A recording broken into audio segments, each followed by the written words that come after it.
Hello, it's Justin Katz. This is Last Impressions 49. It's Saturday, September 5th. This is a quick reminder to take a moment to connect with us wherever you're watching or listening to this. Like and follow the Rhode Island Center for Freedom and Prosperity on Facebook. Subscribe at the Center's YouTube channel where this will also be. You can also find Last Impressions on iTunes. I'll be working on getting it on other or other podcast services.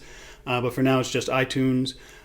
You can search and find it there. And also, you join the email lists. Nobody likes to hear that. The marketers keep telling me, make it snappy. Make people feel like they're getting into something. Don't call it a newsletter or an email list. Well, for the moment, until I come up with something better, it's an email list. So be sure to subscribe to that.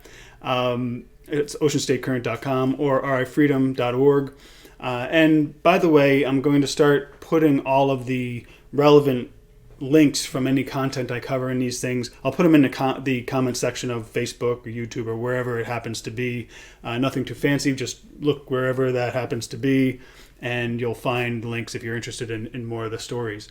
So one thing I'm going to start doing is a weekly roundup of news in Rhode Island. Now you see these a lot. They're not terribly exciting. Multiple local journalists do them, but they often aren't from what you might call a conservative perspective, or even very friendly to a conservative perspective. So I'm going to start trying to capture some of that stuff during the week, sum it up in these week last impressions. It's kind of the last thing of the week. So that's what the goal will be. So I follow things pretty closely, not necessarily intensively. I have a lot of work to do besides this, and besides the Ocean State Current, I have multiple children and a house and a dog you might have heard barking at the mailman at the beginning of this episode. Keeps me busy, so don't be afraid, don't be shy about sending me links or information to direct my attention. Anything from the conservative perspective you think deserves a mention in Last Impressions. Obviously you can find me on Facebook. On Twitter, I'm Justin Katz RI. My email is jkatz, jkatz at oceanstatecurrent.com. So that's what I'm going to be trying to do. Now, one thing, excuse me, probably the big uncovered story of this week from a conservative perspective was the Trump Caravan. Last weekend, a bunch of cars got together in Smithfield and drove to, I believe it was Newport. It was hard to tell from local reporting that this was as big an event as it was.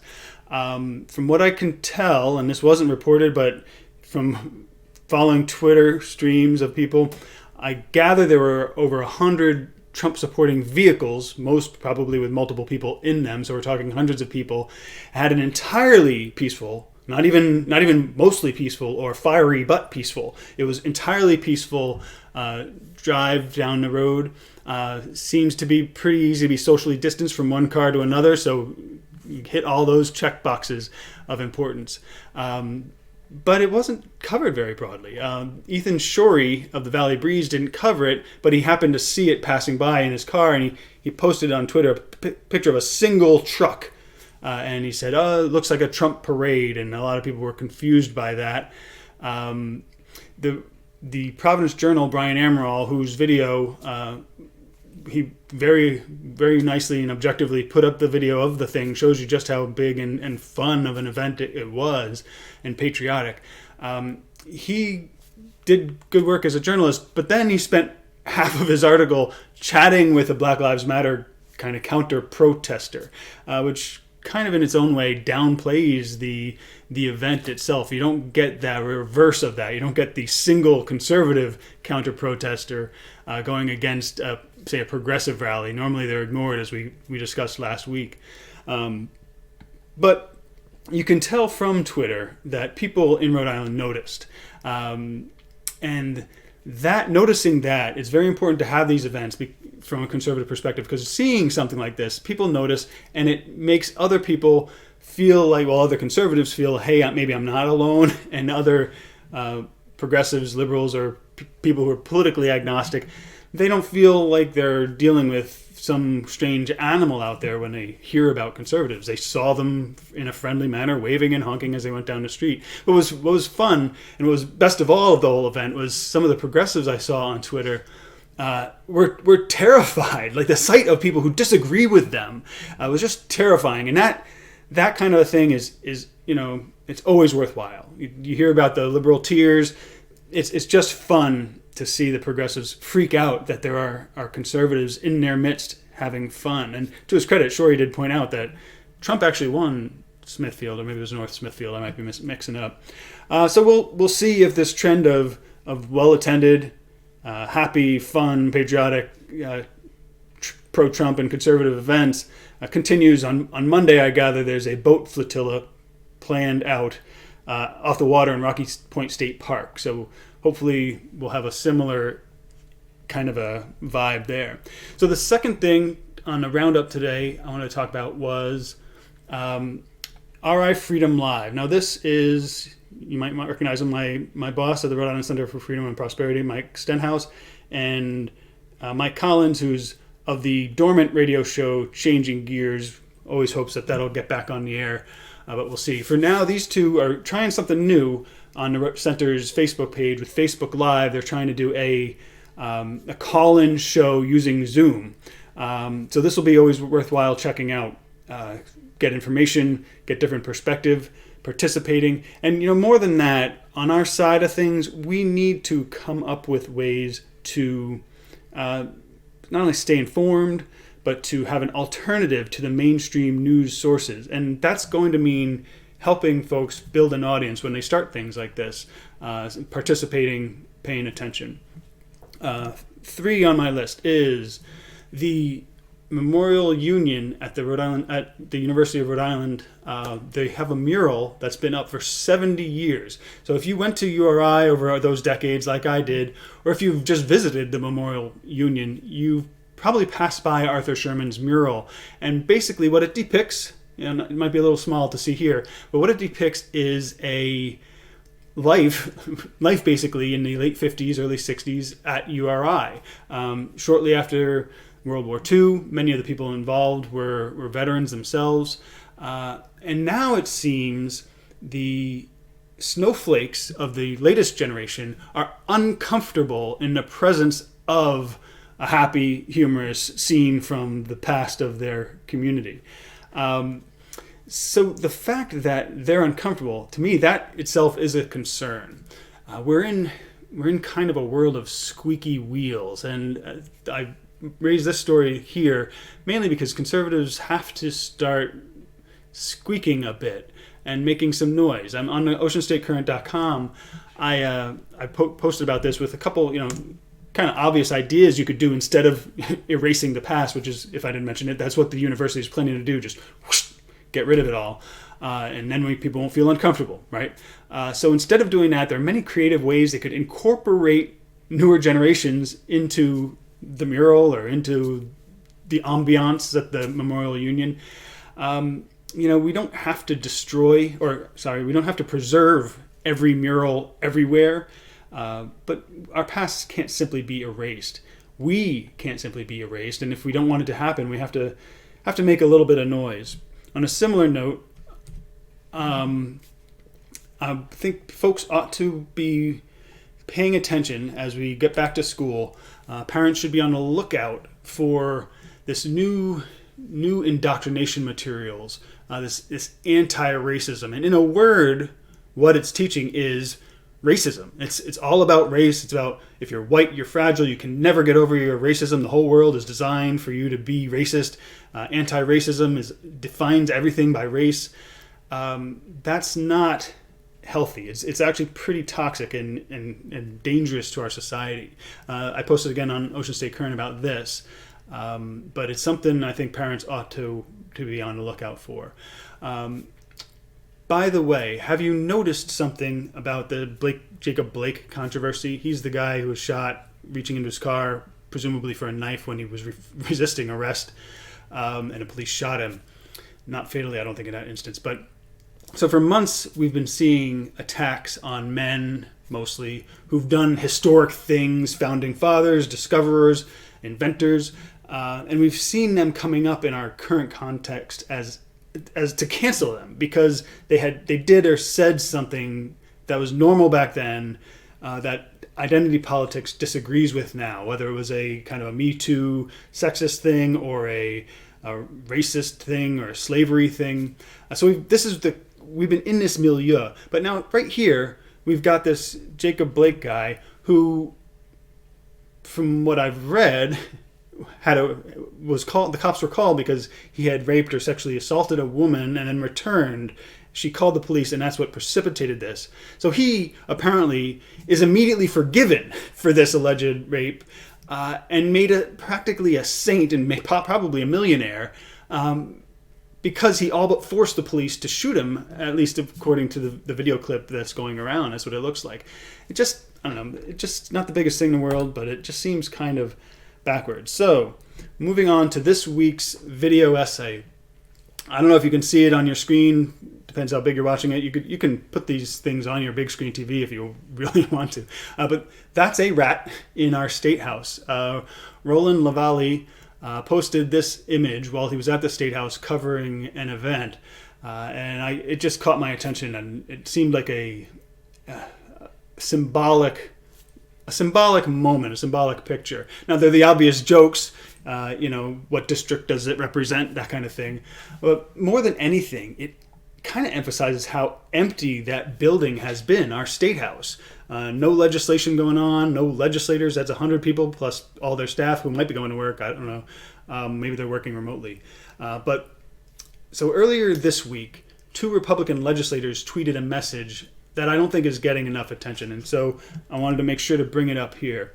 It started with Representative Brian Newberry. He's a Republican from Burrillville and North Smithfield. And he was responding to the governor saying, until there's a vaccine, this is going to be our life. So his response to that was, 1, there may never be a vaccine. 2, if a vaccine is developed, it will, practically speaking, take months or years to get into widespread use. At what point does the, quote, state of emergency end? At what point do we end government by one person? Why are we not overseeing this? By we, I think Newberry means legislators, his fellow legislators. But, his question goes much farther than that, I think, for all of us. I mean, why are we accepting this? Most of what Democrat Governor Gina Raimondo has done has no legal basis. She's just kind of relying on us going along. It's government, it's dictatorship by consent, it seems. And that's a disturbing thing I don't quite understand. And it gets worse than just being kind of disrespected as a democracy. This is the governor's shame list. So the Department of Business Regulation is posting a list of companies that are businesses that are not following the rules or not complying. And we should remember that she alone created these rules and is enforcing them. This is dangerous territory, folks. It might not be obvious how dangerous this is until you're on a list like this, until something you're doing, till that day you go into work and there's a compliance officer there and he says, you're not doing this right. And you say, you know what? You don't have authority, come and get me. And then boom, you're on a shame list.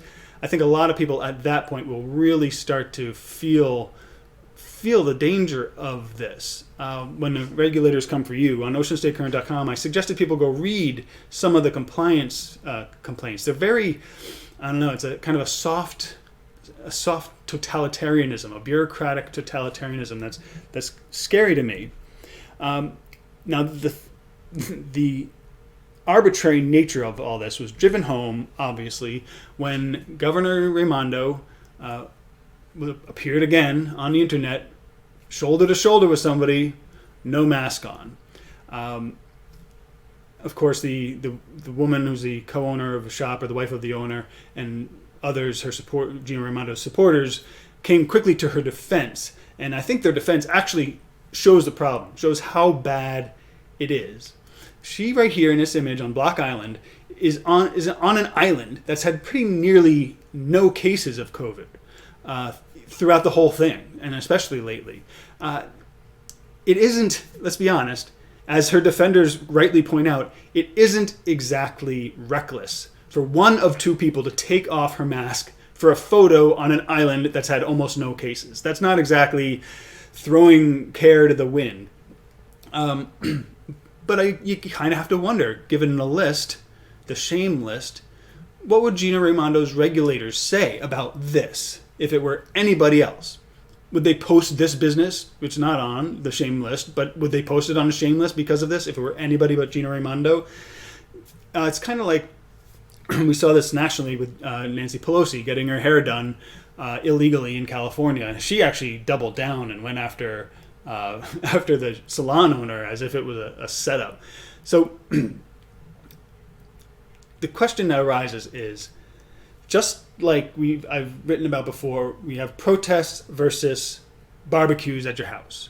One, the Gina Raimondo and the health experts and regulators, one they think is worthwhile, the other they don't. Here, Governor Raimondo decided, you know what, I'm going to take off my mask for a couple minutes to take a picture with this fan, and it's perfectly safe. This is my judgment. I'm going to do it. Nobody should fault me for this. And you know what? She's right.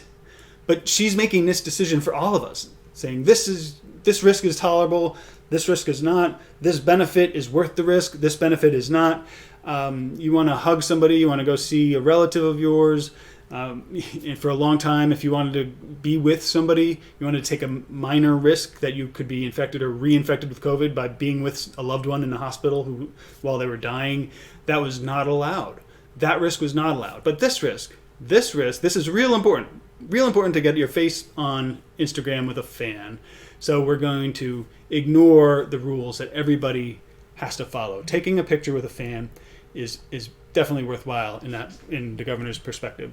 So back to the legislature. Now, House Minority Leader, if you're not sure if that's a Republican, Blake Filippi, he represents actually Block Island and some of the South Shore. He replied to Newberry on Twitter and said, quote, "That means emergency powers and rule via executive order will continue indefinitely.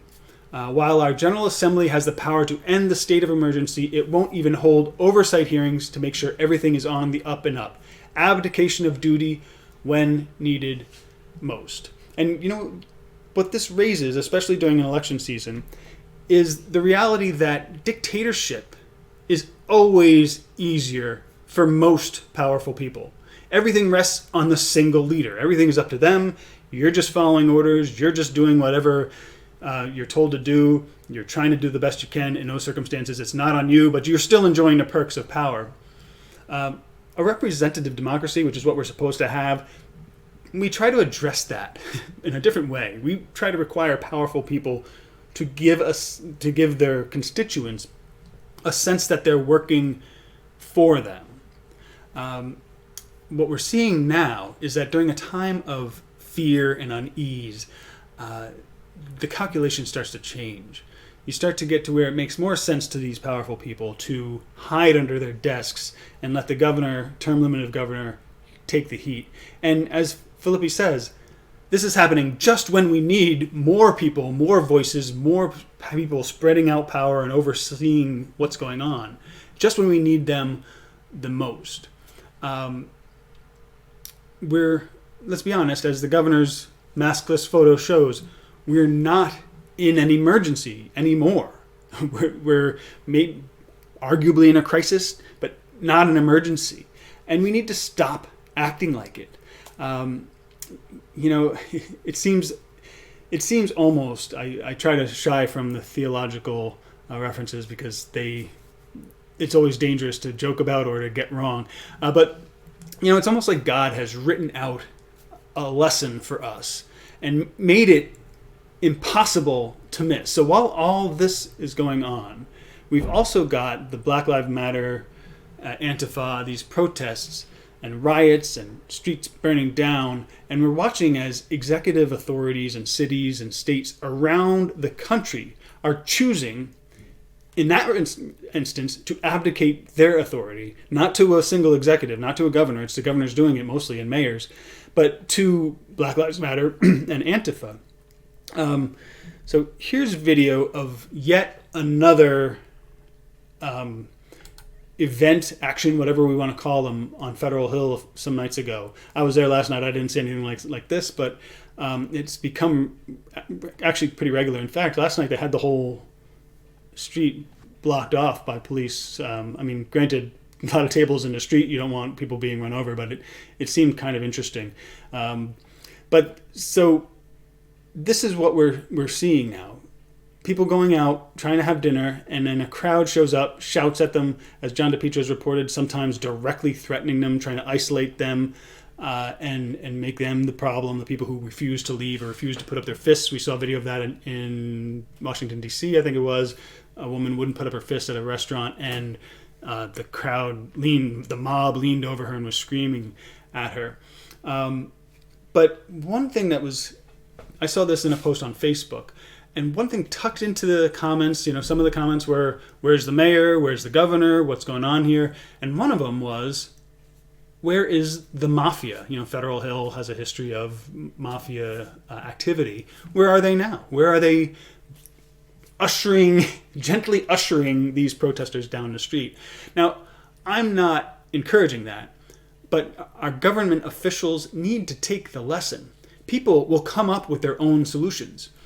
Have you noticed in every snowstorm when the power goes out, or actually in Rhode Island, our infrastructure has gotten so bad you don't even need a snowstorm for the power to go down for days. But have you noticed every time that happens, you go outside, you hear a few more noisy generators going, keeping people's power alive. Every time there's a power outage, it's a couple more. At one point it was just one down the street, then there's one on this side, then it's getting closer.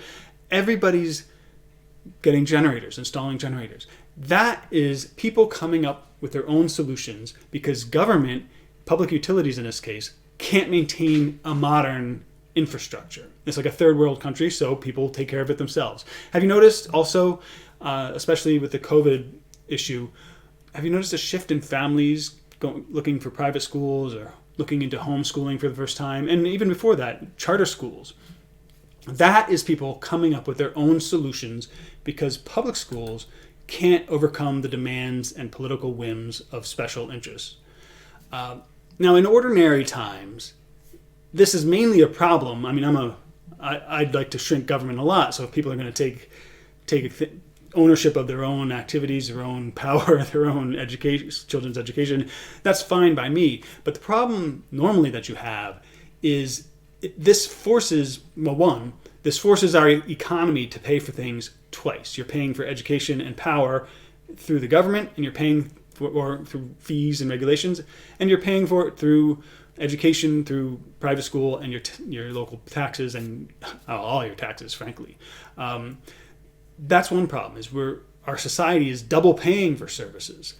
But when it comes to something, the other problem, of course, is that the wealthy people can better afford it. So you end up with less wealthy people having to deal with the power outages and a substandard education, and wealthier people, middle class and up, able to fill the void. And that creates not only, kind of an income gap, which is abstract, but actually a life experience gap, a comfort and success gap.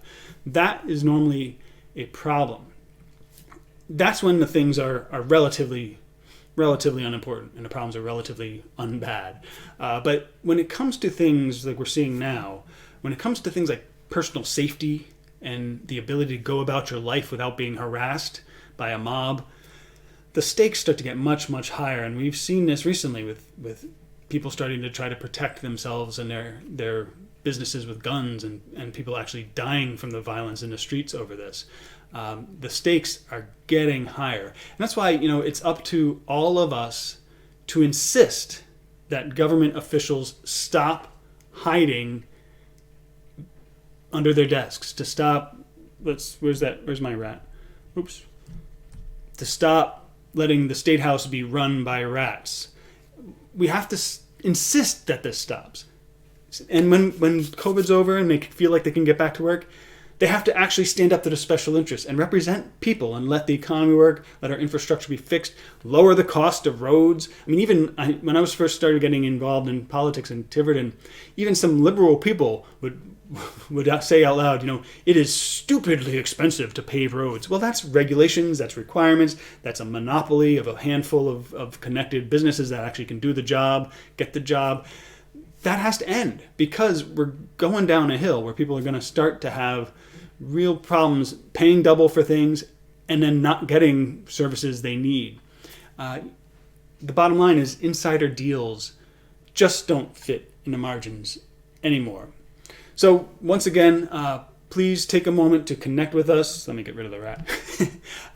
Please take a moment to connect with us on Facebook, the Rhode Island Center for Freedom and Prosperity.